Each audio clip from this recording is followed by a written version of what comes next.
Norman Baker was a dick. What? Hey! I still have more. It's a bit more complicated than that. See, Norman G. Baker, the inventor of the Tangly Caliphone. Everybody knows about the Tangly Caliphone. Yeah, it's that really famous thing. And everybody's like, oh my god, the Caliphone, my favorite instrument. I play it all the time. Thank you so much, Norman G. Baker. You changed my life forever with this invention. See, the Caliphone is a air pressure powered calliope. If you didn't know what a caliphone is, good luck trying to figure out what a calliope is. Oh my god. Let me just say, they're probably not a thing anymore. I would like to point out in my script, I called it a steam-powered calliope, but it's the calliope that's steam-powered and the caliphone that's air pressure-powered. Oops. I also didn't capitalize his name in the thing.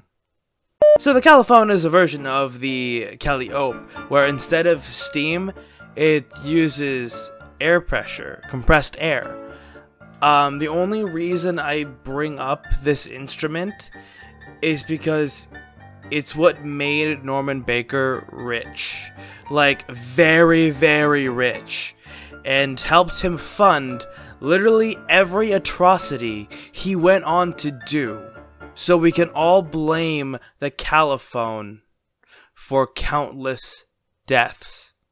But this isn't a piece about an instrument. This is a piece about a sack of shit guy and not fancy pianos. Is a caliphone and a calliope any sort of piano?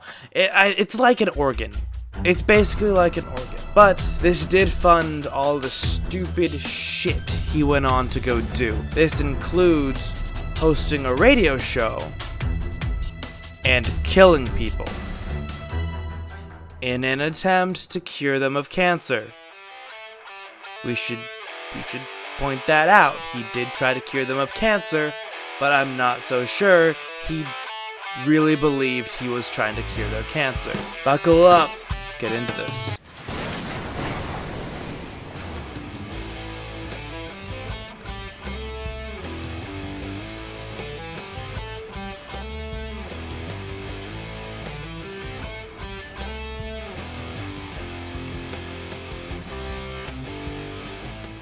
Let's set the scene. Eureka Springs, 1937. Approximately 61 years before I was born. So I had no part in any of this. For legal reasons, I had no part in any of this. A spa and resort town located in the Ozark Mountains, commonly referred to as the Ozarks. Eviscerated by the Great Depression a few years earlier. The Crescent Hotel, built for the rich and famous, finds a new owner. Someone who hoped to bring it into a new form of glory. I don't want to go too in depth on this hotel, because honestly the hotel deserves a video of its own, with talks about it being haunted, possibly by the people Norman G. Baker killed, or other people who have died in the hotel, as it was a hotel. Because it was a hotel prior to him purchasing it, and it was a hotel afterwards. I mean, decades later. But I have heard tell of ghosts who just couldn't find their way to the afterlife, or heaven or hell or whatever. I don't know. I don't know what a ghost really is. We'll save that for another video. Right now, we're going to talk about the man who purchased that hotel in 1937. But before we get into that, let's talk a little bit about his history. Norman Gary's Maud Baker was born on November 27th, 1882 in Muscatine, Iowa. Of all fucking places, fucking Muscatine, Iowa. It is a small town, a very small, insignificant town along the Mississippi River. I spelled that wrong in my script. Guys, there's a joke here I'm trying to do. Just bear with me. I spelled that wrong. Mississippi. Damn it, I still spelled that wrong, but I pronounced it correctly. That's weird. God damn it, Jake, you're ruining the video. I still did all this wrong. Okay, so his parents were wealthy, and, let's just say Norman wasn't an only child. Okay? His parents, let's just say they had a lot of free time. So Norman Geronimo Baker is the youngest of 10 siblings. And I presume the only notable one. So his father, John, who I incorrectly called Jack in my script. I'm an idiot, okay? John was an inventor, and he allegedly patented 126 inventions. And what any of those were, I have absolutely no idea. Because after 20 seconds of research, I couldn't find anything on him. I looked up John Baker, nothing. Norman Baker's dad, John Baker, inventor, nothing. If anybody can find any information on that, feel free to put it in the comments or tweet at me at XMCI Wrestling. That'd be cool. Because I couldn't find anything. I kept finding other people named John Baker who definitely aren't the person I was looking for. However, his mother, Frances, was a writer before she married John.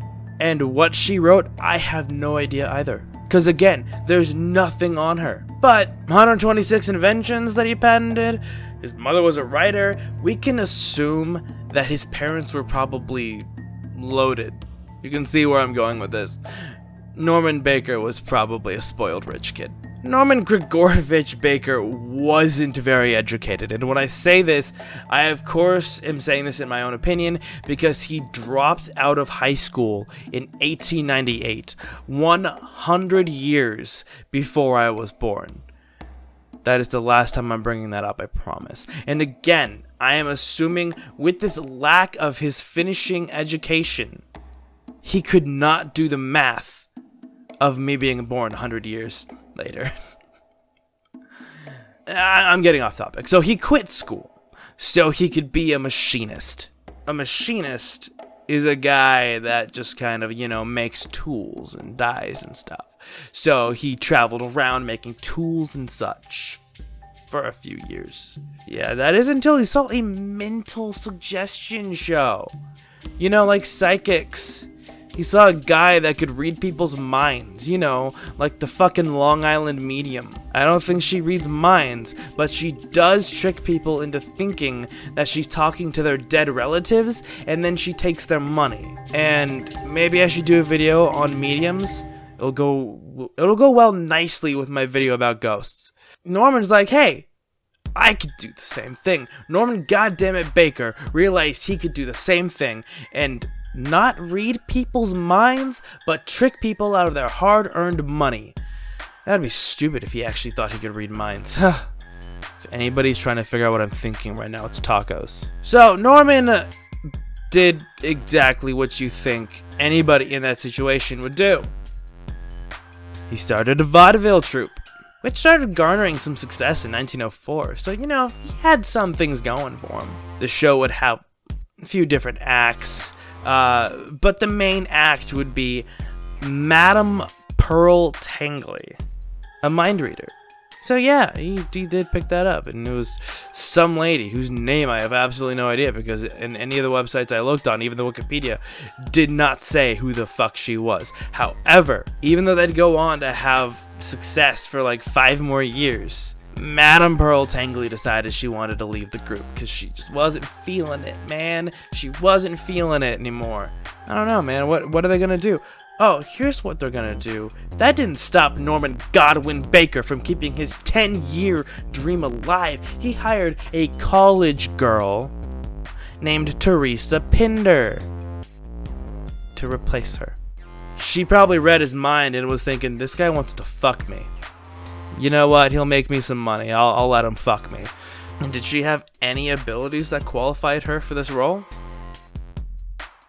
The original didn't even have those abilities. So no. And naturally, with a new member of the group, Norman married her. And then they went on to have more success and lived happily ever after for like 4 years. So eventually in 1914, Norman grammatically incorrect Baker and his wife Teresa no middle name needed Pinder, or now Baker, found themselves back in the small, dirty old town of Muscatine, Iowa. Motherfucking Iowa. Because no matter how hard you try, you'll never escape Iowa. Fucking Iowa. They decided to settle down. Finally, just settle down. Take a break, you know? They've done a lot of traveling the past few years, done a lot of shows. They need a little bit of break. Maybe they'll settle down, have some children of their own, you know? Little Norman Bakers running around, getting into little trouble and stuff, you know? They were going to start touring again later that year in fall. However, Norman Genius Baker had a breakthrough. So you guys remember how I said that Norman Baker's dad was an inventor? Apparently it runs in the family. Yeah, you know that caliphone thing? This is where that comes in. They were on a break. And Norman Goddard Baker was tinkering around in some fucking shed owned by his brother. And he was just kind of fucking around and he found out about this fucking calliope. That he's like, man, it's really inefficient to use steam. What if we used compressed air? That would just make it easier to take around and stuff. And so he fucking, you know, he invented the instrument that would blow away the calliope with compressed air, not steam. I'm sorry. I had to do that. He sold 3 of them for $500 each. That doesn't seem like a lot, but in like 1914, that's like $10,000. Dude. The dude made $30,000 off of that. Holy shit. So for my next video, I'll be reinventing the kazoo. If you guys wanna buy my new kazoo using compressed air and not steam, that's not how kazoos work, is it?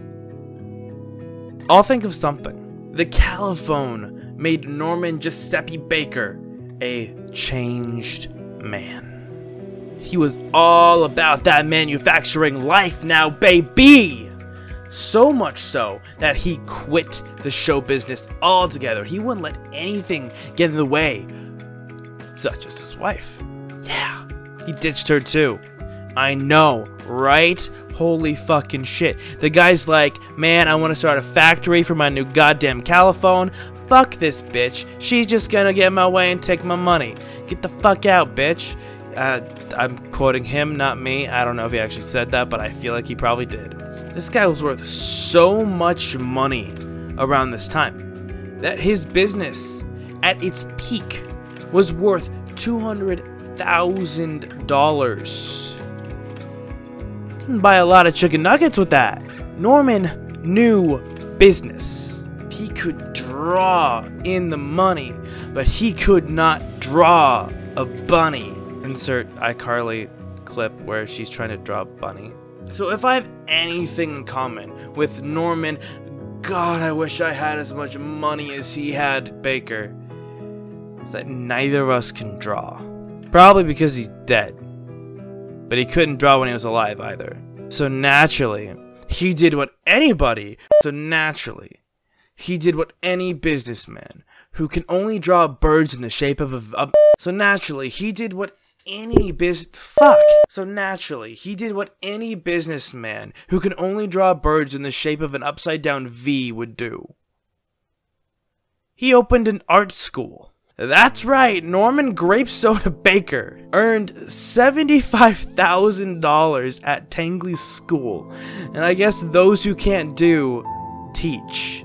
But that only satisfied him for like 3 years, until he decided radio was his true calling. This guy changes professions more than Trish from Austin and Ally. So Joe Rogan, Norman Baker, started his own radio show. He went to the Muscatine Chamber of Commerce, and he was like, yo guys, I want to build a radio station, and I'm gonna host a radio show. And they're like, who the fuck is this guy? And another guy in the chamber was like, "Hey, that's Norman Baker. He was part of that vaudeville troupe, with the mind reader. I wonder where they're at these days." But Norman was like, "Man, this radio show, you guys gotta do it. It's gonna popularize muscatine throughout the world." That is almost an exact quote from the website I got this information from. Not my words. His, I think. So the only thing that he asks for in return for making muscatine the talk of the world is that he no longer has to pay taxes or electricity or water. That would be great for my current living situation. Hey guys, I have a Patreon. You should maybe check it out. There's some pretty cool tiers, you know? Just, it's worth a look. At least. Please? Anyway, he was given what he wanted. He promised he'd bring new employers and investors to the sleepy town. And he did what every single Minecraft player and their mom does, and he built his radio station on the highest hill. He chose to call letters the now infamous KTNT. That stood for Know the Naked Truth, and I put thigh, or tie. It says tie in my script. The I's not even close to the T. How did I mess up that badly? Alex Jones, I mean Norman Baker, got his license for a 500-watt station. And on Thanksgiving Day, 1925, he took to the airwaves, immediately attacking big businesses, knowing the country hicks, I mean rural population, weren't smart enough to understand what he was doing. So, he was only licensed for 500 watts, but you know Norman, he's a bit of a rule breaker. So he routinely broadcast at 10,000 watts, doing this illegally until 1928 when he was finally licensed to legally broadcast at 10,000 watts. It would put his radio show in the homes of over 1 million people. 1 million people! Imagine what this guy could do with the fucking internet today. Oh my god. Basically what Alex Jones was doing. So his InfoWars style broadcast. I mean, his show was basically like InfoWars, except I think there was a lot less of him talking about the frogs being turned gay by chemicals. And a lot more of, those doctors don't know what they're doing. Those trained medical professionals don't know what they're doing. I know what I'm doing. He didn't know what he was doing. KTNT not only gave him a platform, but it also gained him a lot of fanfare with the Republicans. I mean, not the Republicans, the Democrats, because there was that weird switch that kind of happened in like the 60s. It was a weird time. He would have been a Republican. He would have definitely been a Republican today. While he never insinuated that anyone was turning the frickin' frogs gay, his attacks were becoming more personal and volatile. If there was anyone that he considered his enemy, he made baseless claims about them to try and discredit them. He did exactly what Donald Trump did in every single Twitter rant he ever did and every single speech he ever made.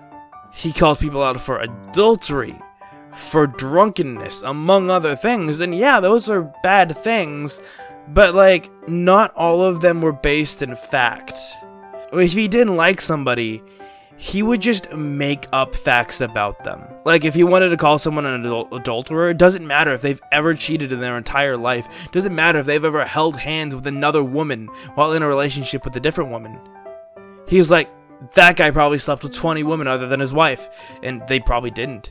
So Norman wasn't a pleasant man, but you can definitely tell who he'd be friends with in the modern day. So look, I could say that that was the worst of it. So what? He was basically Ben Shapiro. That's nothing special. Norman Baker is nothing special because he had a radio show that insulted people. 20,000 people have that today. We have the internet. What is so special about this guy at the time? Yeah. See, that's probably how we'd remember him. If we'd remember him at all for that. You know, nothing special. A guy that just insulted people on the radio. But he did like to change his professions every 5 years. I just want to take this time to pause and reflect. So what we're about to get into talks about treating cancer through incorrect means, and a lot of people have died from that. And I want to, talk to the people who may be going through that. If you're watching this video and you have been diagnosed with cancer or think you are, I would like to let you know that I am here for you. Because I know how bad cancer can be. I have people in my family who have it. I have people in my family who have survived it. I have people in my family who have died from it. It's not a fun thing that your own body basically kills itself. And I said at the start of the video about my dog, she actually had breast cancer. And that was the reason we had to put her down. So, cancer is not a cool thing. It's not a fun thing to have. It doesn't make you cool. It hurts. People who suffer from it, they're in pain. And for someone to go and discredit doctors and medical professionals, to say, I know how it is, and then basically make a snake oil concoction, and those people died. Norman Baker was a shit person. And it's really worse knowing that for most types of cancers, there isn't a cure. Norman Baker thought there was a cure, and I feel as though I should say this now.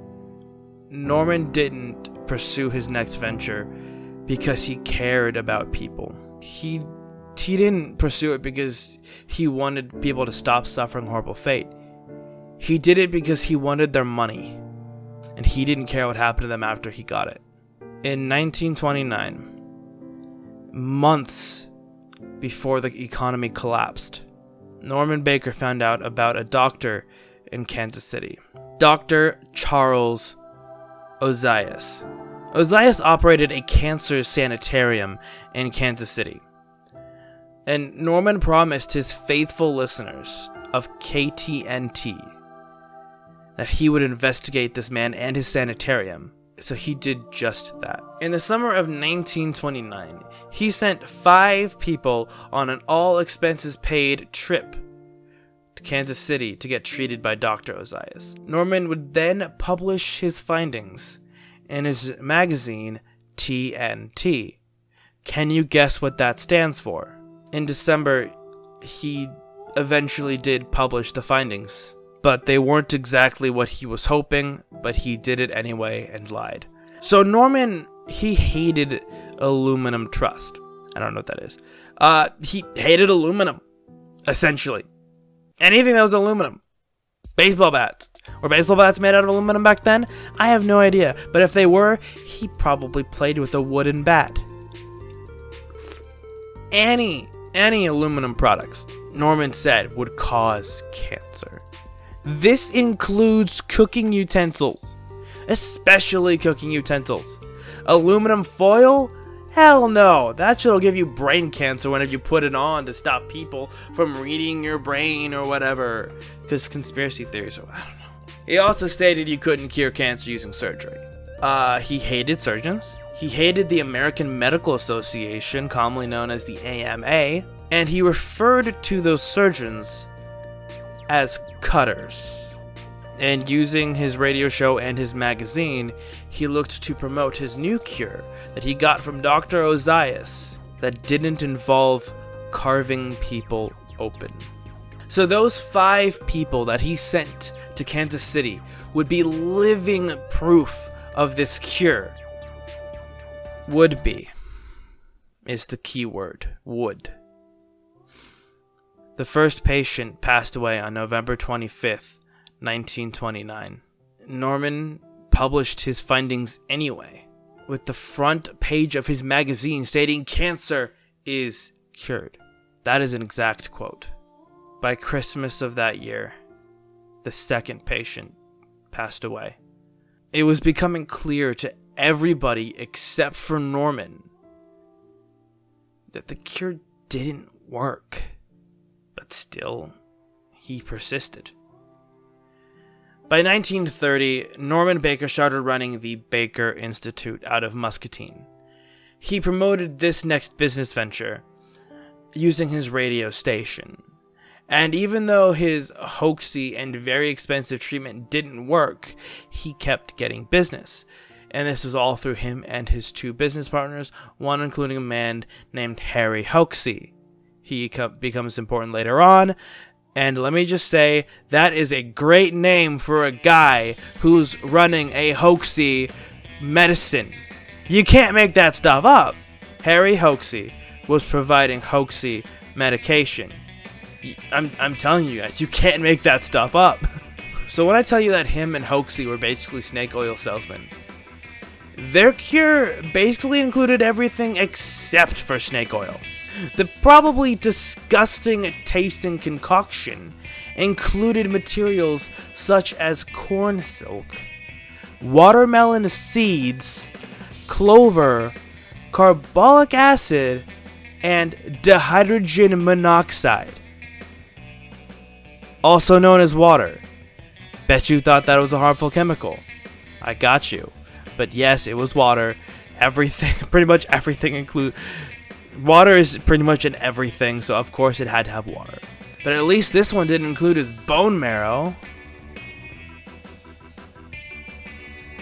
In about 5 months, there's going to be a card in the upper right hand corner to a video about a guy who tried to make a vaccine with his bone marrow in it because he thought that the MMR vaccine caused autism, but he didn't actually think that because he was lying. Norman Baker, much like Donald Trump, was a businessman first, literally everything else second. If there was money to be made, he made that money. However, this did not stop him from calling other people out on this. He called doctors fools and said that MD stood for more dough, because that's all they do is just take your money and give you a hoaxy cure. Now, I do kind of agree with him on one point where that hospitals charge a lot of money unnecessarily. Holy shit. However, that is kind of stupid to be him, you know. Honestly, it's stupid. So stupid that the Journal of the American Medical Association, also known as JAMA, ran an article calling Norman Baker a quack. So their resident anti-quackist, Morris Fishbane, basically called Norman Baker out on this, and Norman was like, hey, these guys, get this, these guys called me about purchasing my cure so they can pull it from the market and make people go back to surgery. Of course, they never actually contacted him about that. You know, he's lying. Norman's a fucking liar, guys. You should have picked that up from the fucking mind-reading shit. Yeah, so Baker did what any normal person in his circumstance would do. And he attacked Fishbane for being Jewish. And then he sued JAMA for libel and defamation. So Norman Baker goes like, hey, this guy's Jewish. Fuck him, right? Ha ha ha. Yeah, because that's not... This is around the time when Hitler was a thing. Remember, guys? This was around the time when World War II was happening. Norman Baker was probably a Nazi supporter. So around this time, Baker reported that someone had attacked and fired a gun at the Baker Institute.